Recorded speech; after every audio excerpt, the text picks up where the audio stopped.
I think what has happened is after running it quite a while, it's actually throttling up like it's supposed to and staying there without really sputtering or nothing. I still have to run it with a little bit of choke on, not quite all the way out like it was before, just to keep it running. I've actually been digging into the snow a little bit. This thing's pretty hefty machine.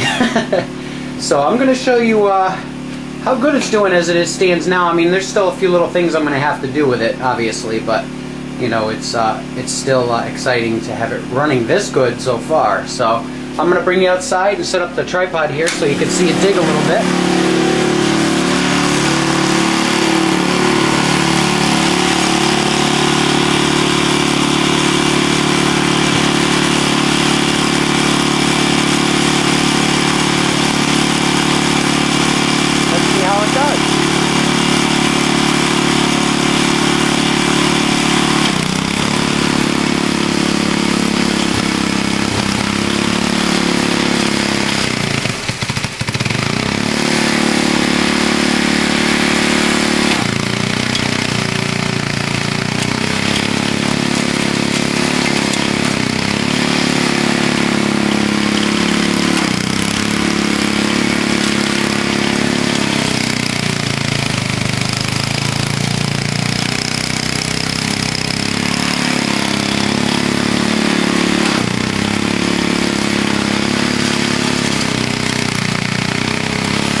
I did forget to mention that this snow I'm digging into has been here for about a month. A lot of it is really hard ice-packed snow, so it's understandable that it's going to bog down a little bit sometimes. We're going to put it in a little bit here just so you can see it a little better.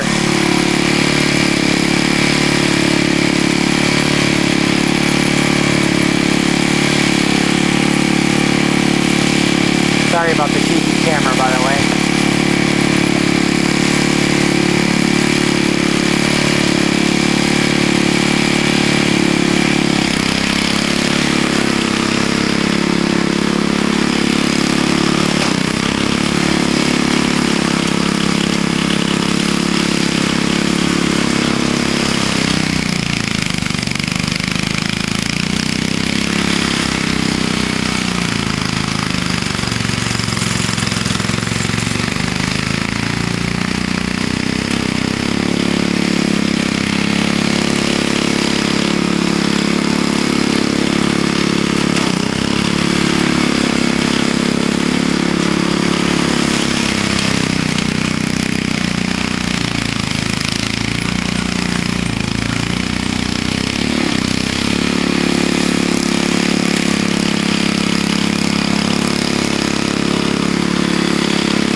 think that's a pretty good test of whether it works or not. Let me bring you over here for a minute, and I'll try to show you the ice that's packed up here pretty good. I mean, that's, I don't know if it's focusing, it's hard to see in the glare, but that's some pretty solid ice under there. And dug out some pretty good stuff here, so I figured I'd share it with you. Like I said, there's a couple of things I still got to do with it, but overall this is actually a pretty impressive machine. Never operated one quite like this, and it's it amazes me how well it digs. Anyway, thank you for watching, and we'll keep you updated. Hopefully all of you out there like the old stuff like I do. Have a good one.